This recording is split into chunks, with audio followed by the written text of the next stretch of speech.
Welcome back. Let's find out if we've got anything wrong so far. For that, we go to TV's Andy Levy. So, Andy, got to tell you, I got the call. You got the call? Yep, I got the call. Actually, I am moving to 5 p.m. No kidding. Yep. Unfortunately, it's just going to be me, Andy. Really? Yep. They've renamed the show the Awesome Greg Gutfeld Hour of Awesome Thoughts. Wow. Yep. And I got my own dressing room. I got an assistant, a private car, and I got use of the sauna. That's great news, Greg. So, who called you? A guy from the second floor. That's where all the execs are. Who was it? I'm not really sure. You're not really sure? Well, he never gave his name. Interesting. Let me ask you this. Did the call sound like it was coming from really far away?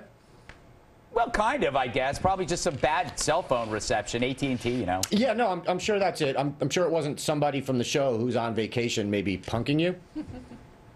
That son of a... No, I'm sure that wasn't it. We'll just start the halftime report. Yeah. Well. You all right? I'm okay. All right. I'm pretending as though the phone call was real. Mm-hmm. Therefore, the pain has not touched me yet. Okay. Arizona lawmakers okayed bill allowing guns on college campuses. Jesse, you said this is a terrible idea because students make terrible decisions. Then you said they go to places like Fisty O'Hanlon's and drink grain alcohol out of PVC pipes. Mm-hmm. Make up your mind. Do they make terrible decisions or do they make awesome decisions? I guess you're right. It depends on your perspective. Right. By the way, great acting job in that little sketch. Thanks, man. Thanks. Yeah. Yep. I thought we did a fantastic job. I thought we did too. Yes. Like the King's Speech. Yes. Really better than the King's Speech. You know what? That It was better than the movie. King's Speech because we didn't have speech defects. Yes.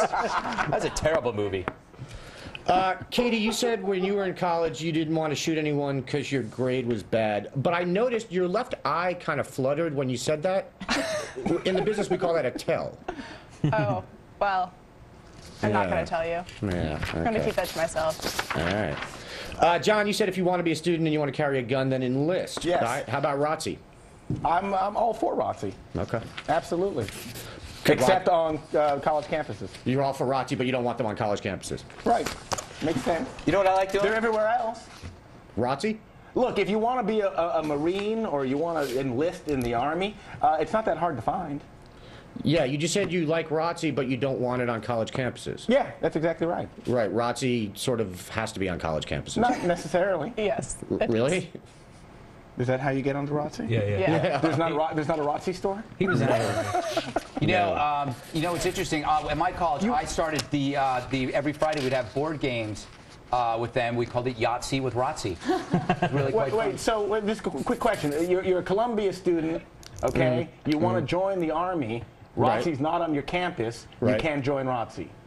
No, well, I think they just voted to bring it back. But when it wasn't there, you were still allowed to enroll in ROTC, and you could take the classes somewhere else, NYU, I think. Okay, thank you. But ROTC is tied to a college. I know. Yeah. I'm a liberal. All right. Yeah. At least you're honest. Jesse, you said you couldn't trust your roommate not to urinate in the closet, and yet you lived alone. Yeah, I know. my left eye fluttered every time I did. Yeah, exactly. By the way, really sincere, good job in that banter between Thanks, Jesse. you two. Thanks, man. Thanks, man. No, not me. It was him and John. Yeah. Yeah. Yeah. Jesse, by the way, you were great in that the Greg Giraldo, the Comedy Central special. Oh, Nice job. Oh, look at that. You really are being sincere tonight. I appreciate that. Absolutely. All right. Remy, are you opposed to this whole thing because you only want your prospective clients to have guns? Yeah, that's exactly right. Thank you for pointing that out. Okay. All I right. just don't think college students should be carrying guns to classes, period. Well, just because you think Weirdo. that doesn't mean you're right. What gives you the right to think that? What gives you the right to think that? Because I see Not on my show. Well, you asked me the question. Yeah. Don't pull that crap at 5 p.m. George Allen asks, African American reporter, what position did you play? John, you're pretty certain this was racist? Just a little bit. Yeah. A teeny bit. George Allen strikes me as a guy who just, has a couple, like an uncle. I had an uncle. Sure. He drinks a couple beers. Sure. And, just Right. a little racist. You familiar with a guy named Ryan Nobles? No, tell me. He's a reporter and anchor for NBC 12 in Richmond, Virginia. He tweeted, quote, "I think it's worth pointing out that George Allen often asks me what position I played in sports as well. Guess what color he is?" Is this a trap? You tell me. He's white. He is white. You minx. Case closed. Racism solved. Yes. We're like racist detectives. Wait, that was, I mean, we're racial detectives. Yeah, okay. Yeah, we should probably just move on from this. Perhaps. Yeah. Remy, I actually agree with you. The worst part of this is that Alan didn't remember that he'd asked Craig Melvin the same question 5 months earlier. That's like the worst thing for a politician. Yeah, I agree. Yeah, you should agree. I was agreeing with what you said. I know, and I agree with that. Okay, good. Lame to do it on Twitter. I'm sorry. Pain contracts. Jesse, you said the people who are selling prescription meds on the street are already breaking the law, so these contracts aren't going to be any help. But if the people selling are users, but they're also selling because they know it's going to be really easy for them to get more, and then if they have to sign these contracts and suddenly it's not so easy for them to get more, maybe it will stop them from selling. That's entirely. Yeah, I was really going for the joke, but you showed me. Not on my show. Showing Not me on my show. That'd be great if he was in your audience and when you tell a joke, he explains to you how, how unrealistic the joke punchline is in real life. Yeah. You can't come. Yeah. LA Weekly food critic reviews Olive Garden. Greg, you mentioned that food critic Jonathan Gold took a shot at the waiter. Yeah. In fact, what he said was that the waiter filled his wine glass to the rim and then said, "That'll do ya." Yeah. Yeah. That's just not how it's done, old boy. I know. Yeah. Jesse, cheap shot at Dana Vachon? Yeah, Yeah. I'm fine with it. Yeah. And just lastly, Michael, can we put up, do we have that picture of that critic, Jonathan Gold? It's weird. He doesn't look like a D-bag.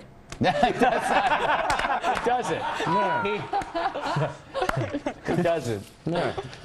Looks like the kind of guy you would just, want to have like a PBR with or something. Yeah. I think you're confusing D-bags with wizards. Yeah. Easy to do, actually. Yes. Easy to do. Yeah. That's happened a few times on my weekends. True story. A lot of wizards are D-bags. No? I had no idea. You know a lot of wizards, Andy? Yes, a lot of people don't know that about them. They think they're all cool with their cloaks and their wands. No, they're Are you a D-bags. wizard? I myself am not a wizard. That's sad. I know. I wish you were. I wish I were too. Yeah. He dresses his cats up as little wizards. Little hats. Hey, are we just going to hang out in these boxes forever, or are we going to take a break? Exciting. I like the new boxes. Do you really? Yeah. Well, you know what? You can take them home with you. We look like the Brady Bunch. I get a little claustrophobic, I gotta tell you. All right. Go away then. Coming up, should we eat stupid people? We discuss Jesse Joyce's new book, Let's Eat Stupid People, after the break. But first, oh, look, Aunt Edna took off her shirt and she's dancing. Aunt Edna, you're embarrassing yourself.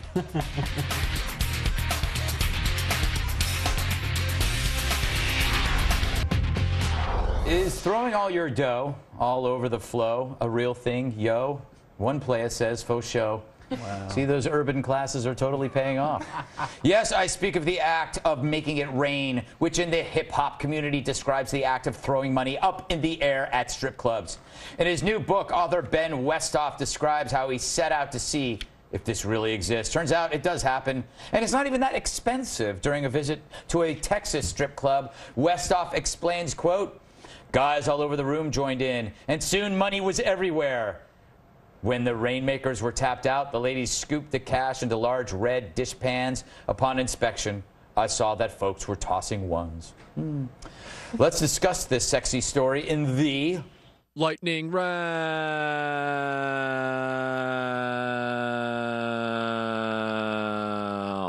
Lightning round. Jesse likes that. Yeah.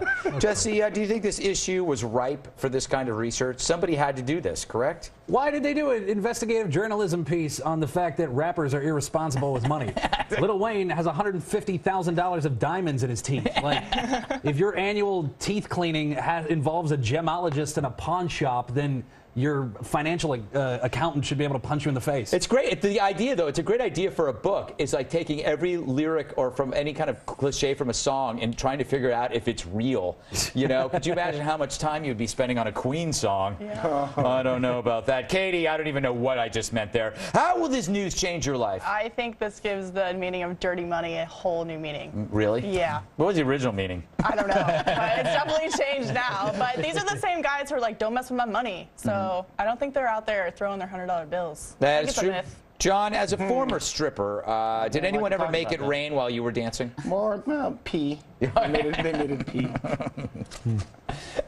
Made it spring. Quality over quantity. There you go. Hey, Remy, shouldn't we be making it rain at other places besides strip clubs, like Arby's or Denny's, where you enjoy the service of the person there and you just throw money on them? Wouldn't that be nice? That would be very nice. I've already told you I was a former waitress. It would have been great if people threw money at me. Yes. Incidentally, it does seem like a giant finger to people who live in the Sudan, where it doesn't rain. Yes.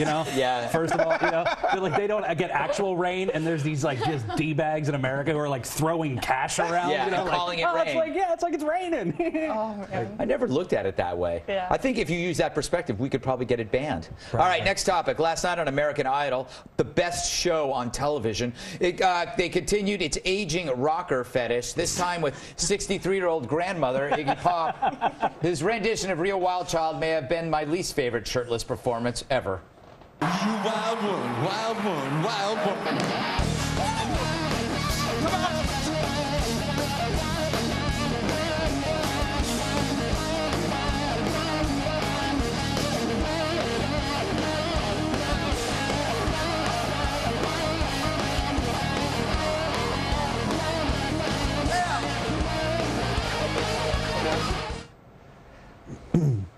Jesse? Yep. Watching old dudes who move their bodies in very strange ways, it's quite arresting, isn't it? That's what Bill's doing right now. Yeah, seeing Iggy Pop and Steven Tyler right there together, it kind of made me think, I realized there's a pattern to what happens in the life of a rock star. It's you're cool, and then you're not cool, and then you're kind of ironically hip, and then you're Joan Rivers. Yes, you become an Upper East Side woman who should wear scarves and walks a dog. But I mean, okay, Katie, 62 years old. I love Iggy Pop. Yeah. I grew up on Iggy Pop. But I don't, now he's like Iggy Grandpop. Well, this guy's so old that I don't know who he is, but he's 62. Shouldn't be out mowing his lawn instead. That's a good point. The interesting thing is a lot of people probably didn't know who he was. No, right. And he's selling albums right now. I mean, that's true. That's what's happening. I mean, he was once a genuine music legend, but now he's like the rock and roll equivalent of Mickey Mouse. I mean, he's a man in a suit selling magic. Yeah, but you know what? I have to say, he did about 20 or 30 years of making no money. And then all of a sudden, now he's a legend. They're buying his back catalog. And Lust for Life. And that's what it is. It was a commercial. But he should have done Lust for Life, the great one. Not that song. Remy, in the green room, you told me his performance was exceptionally sexy. I said no such thing. Millions of people are banning the show because somebody got thrown off. Pia, a very talented young woman, got thrown off. This is the reason I am banning American Idol in my house. Well, you know what? Because you're banning in your house, I'm turning on 2 TVs with it on. To cancel out your banning, because I'm such a faithful watcher of American Idol. I enjoy that show immensely. Did I say how much I enjoy it? Immensely. I'm sad that I saw Iggy Pop in 1980, and he was something else. That's a long time ago. That's 31 years ago. Yeah. I'm going to be racist here and say that white boys can't dance. Well, maybe so. Clearly he could dance at some point, one point. Not at 62. All right. So if you haven't heard the new Red Eye podcast, then you are missing out on possibly the greatest thing on God's green earth. To catch them, go to foxnewsradio.com. See that down there? That's where you go. And then you click on Red Eye. It's really that easy. Or is it? Who cares?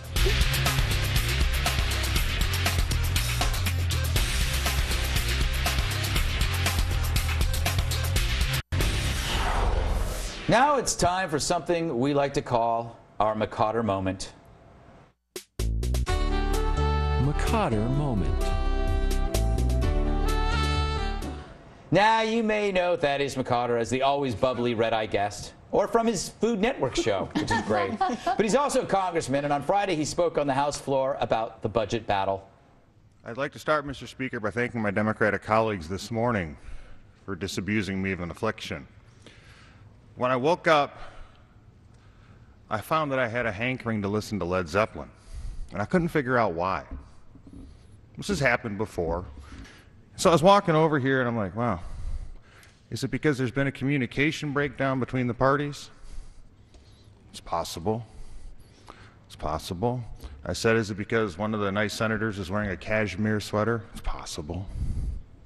But now I was sitting here today that I realized why I wanted to listen to the melodious strains of Page and Plant, Jones and John Bonham.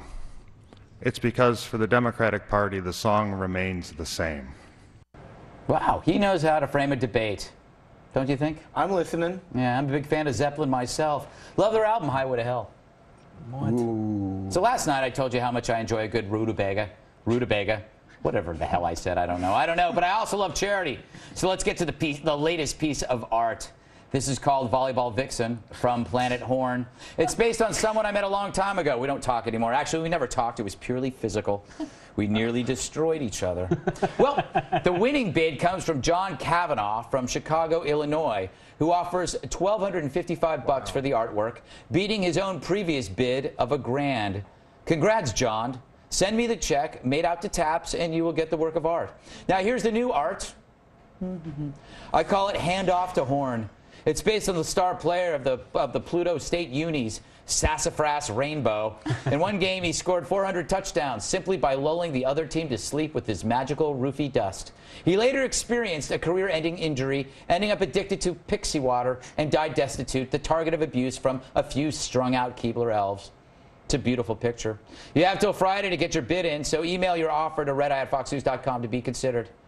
And as you know, all this money goes to TAPS, a nonprofit group that provides grief counseling and support programs to families of fallen soldiers. You can go to taps.org to learn more about the organization. But let's not forget the real message here. It's not about charity. It's about waitresses letting me have free pie at restaurants. Hey, you're the guy that does all that stuff for charity. Yeah, it's me, darling. Would you like some free pie, Mr. Gutfeld? Sure, why not? I get off at 11, Mr. Gutfeld. Sorry, I'm married. Then I will kill myself. You're the only thing I live for. Well, I understand, and that's your choice. Happy ending for everybody. We'll close things out with the post-game wrap-up. From TV's Andy Levy, to see clips of recent shows, go to foxnews.com/redeye.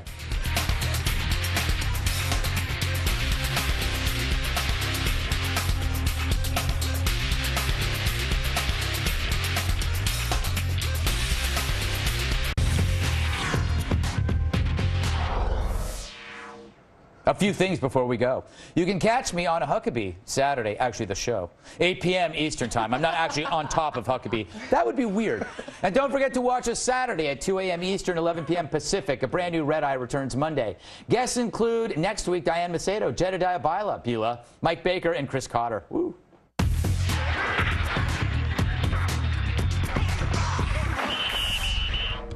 Back to TV's Andy Levy for the postgame wrap-up. Thanks, Greg. Hey, Jess, where are you going to be next week? I am doing the Comedy Cafe in Milwaukee, the 14th through the 16th. Excellent. Comedy Cafe. Right. Greg's theory was Could that be wackier. Greg's theory was that the Comedy Cafe did not serve alcohol. No, they do. Yeah, that's what I thought. And Yeah, I know. I'm aware. Hey, Johnny, can you remind me what your Twitter handle is so I can unfollow you? Yes, absolutely. It's at twitter.com/John DeVore. Oh, okay, Do cool. it. That's easy enough. What are you writing these days? Oh, all kinds of dumb things. I wrote 1,000 words on condiments the other day. Did you? It's on my Twitter feed. Pro or con? The condiments I hate, like Miracle Whip. How can you hate Miracle Whip? It's not mayo. It's emasculated mayo. But you know what? They don't make any pretense to being mayo. That's why they're called Miracle Whip. They're not called Mayo Whip. It's not a miracle. It is a.